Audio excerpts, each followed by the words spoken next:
guys, and welcome back to another episode of Minecraft Constructed. But there's something I need to show you.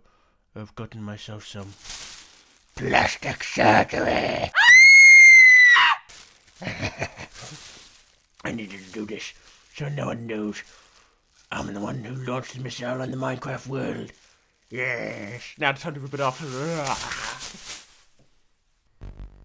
So, after my major face reconfiguration, it was time for me to actually build this in Minecraft. What happens if the ground got radiated so much that it was floating in the air? This was just a personal choice because no one, well, it's just a personal choice that I wanted to make something. Because there was no one who actually made a comment on what I should build, so I was like, fine, I'll pick something, because this is what happens, obviously, early on in my channel. So, some people don't comment, some people do, so, hey, never mind. Other than that, I'm actually going to create the floating island. What I like to do with floating islands, and especially in Minecraft, is to actually create the bottom half full of stone, and also create the fact that this island once was part of the ground, so that's why I've actually built the hole. I start with stone here for like the first 3 levels, and then above the 3 levels of stone you put down grass and whatever, and you decorate it later. So it's basically the same process you do for everything else. So I actually go from the top, work my way down, and actually trace out basically and destroy the ground that where the land actually came from, and then when you actually apply that to all the other islands around the place later down the track when I do build them, it actually looks quite nice. So there you go, you can see me getting rid of the grass, basically an outline of where the island used to be, and it actually looks quite nice so far. As in, obviously I do go back later down the track and add more stone and stuff. Like here I go, actually adding like the second layer, and it's like, oh yeah, that works. So then I have to look up and vice versa. Obviously, I wish it was easier if there was a mod like this. I'm pretty sure there is a mod that's out there that gives you the opportunity to make floating islands, but I'm pretty sure it's like a spherical level or something like that. I'm not sure. There you go. I'm adding the 3rd layer of bricks. It's also interesting to have like the 4th layer of like bedrock, but just keep it as stone to make it look more as if the world was lifted up to the ground. Obviously, this is a flat world, so it's a tad bit more difficult to try and, you know, add more than 4 different layers. Obviously, the grass layer that I'm putting down here right now is actually one above the flat grass of this normal generated world. So it's like, obviously, it's not the same when you pull it out of the ground, but I just wanted to make it look a little more interesting. Obviously, grass in Minecraft just fall off the edge of the walls. I knew I forgot something when I made this video. I was gonna add vines and stuff, so but I never ended up getting around to it, I don't think. No, well, that's a total shame. So I do go around and like replace some of the stone with grass to make it a little bit more like the island was part of something. Here I go, actually making the second island, and this is basically a repeat of the other island, but either bigger or smaller. So I'll cut to when I finish making the 4 islands. Yeah. Okay, now you can see me finally finishing off the last island, and it actually looks pretty nice. I mean, I did do the smaller island, and it just looks, you know, physically appealing. Obviously, when it comes down to randomizing on what your island should look like, don't be afraid to just leave the blocks that you've accidentally built up twice on. Don't go back and delete it, because obviously you want to keep everything randomized. A good way to do that is just put down lots of grass blocks around the edges, just one, and then move on to a different spot, and then later down the track connect the dots together, basically like a dot-to-dot book when you're used to at primary school or whatever.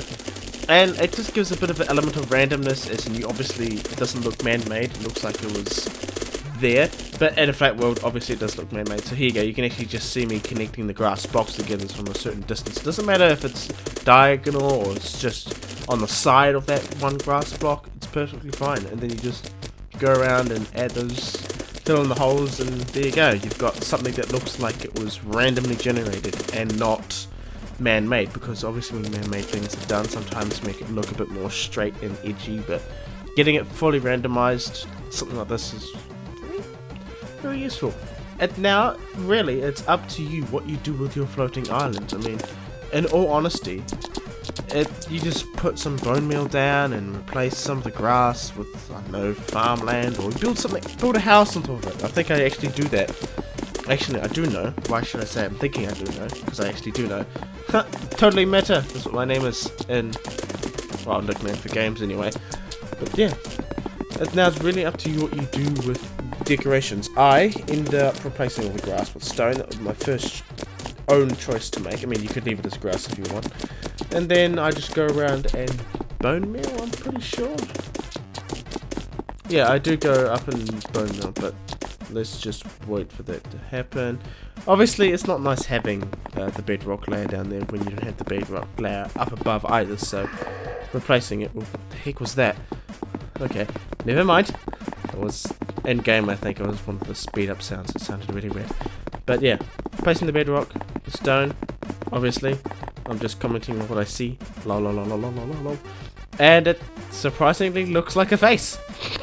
Very weird looking face. Somewhat like the pumpkin for some textures, I'm pretty sure. The jack-o'-lantern, sorry, correction. So yeah, I actually have vines in my inventory, but I don't use them, sadly enough.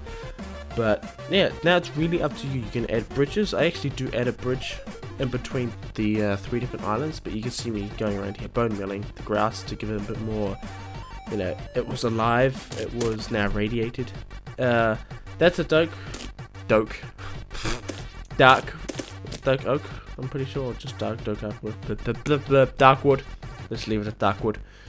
And yeah, I add that to the smallest island I had, which I quite like. It makes it feel like nothing's really been left behind. And making bridges was done with stairs and slabs. Obviously this bridge that I'm making now, I actually end up deleting and changing some of the actual blocks to compensate for damage. Obviously if there's a nuclear fallout in the real world, bridges that were connected together or whatever should have some holes in it, so I do end up, you know, changing it to some of it. It actually looks quite nice. I'm a happy man with that. So that's my first bridge. Obviously there isn't the best guardrails in the world. That's the first bridge, and then I think I make the second bridge connecting from the small island to the biggest island, the sad face. And using the logs is a good way to make it look like it's been reinforced by something. So it doesn't look like a bridge is just sitting there, but it's, you know, posted down onto each island and connecting it together. I wish there was debris in this where I could make it fall down. Obviously I could have done that, but I don't think I do.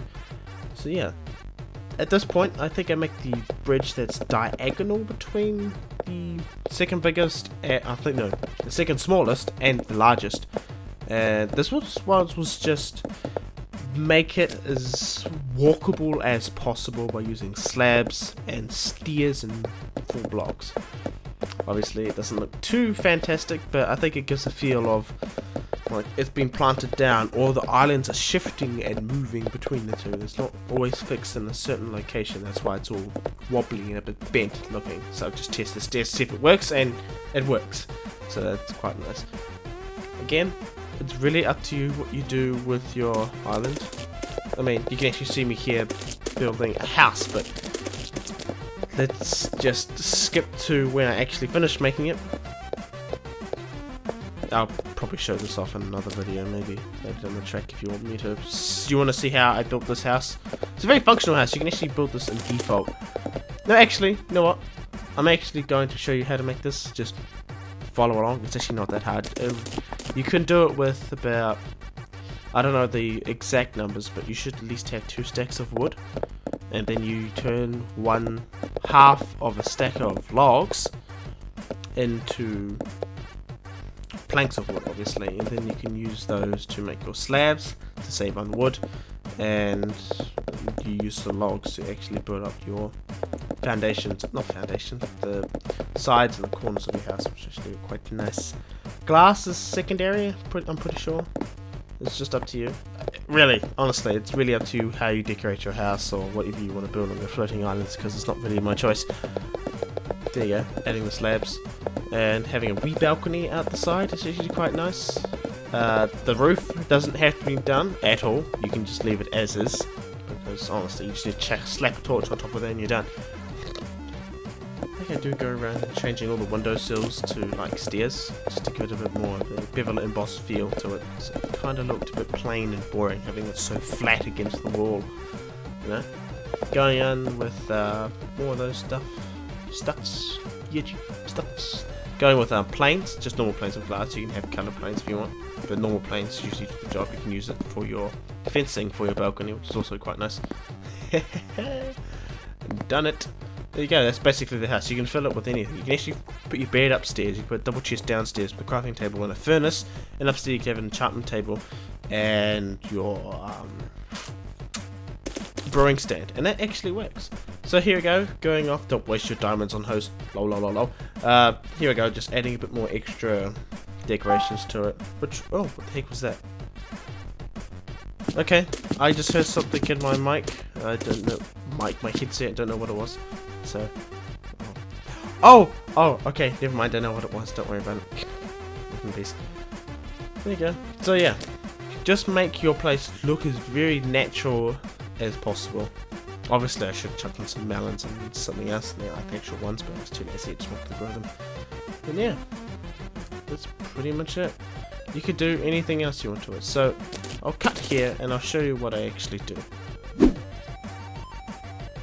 So there we go, I actually finished off what I needed to do. I added, oh look, a melon just grew, nice. I added a pathway from the bridge from my house to the actual farm itself.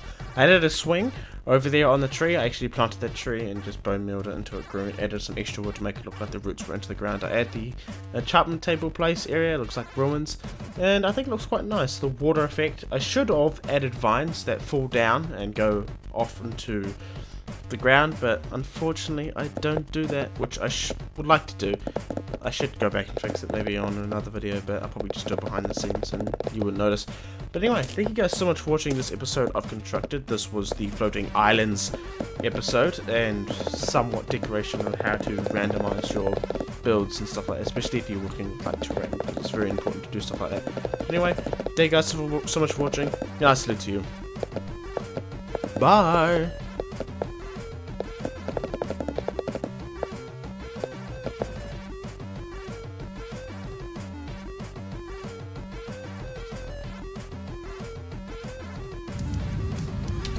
Where the hell did you hack us? Oh, if you've played Tony Hawk Pro Skater 4, you would know where this is.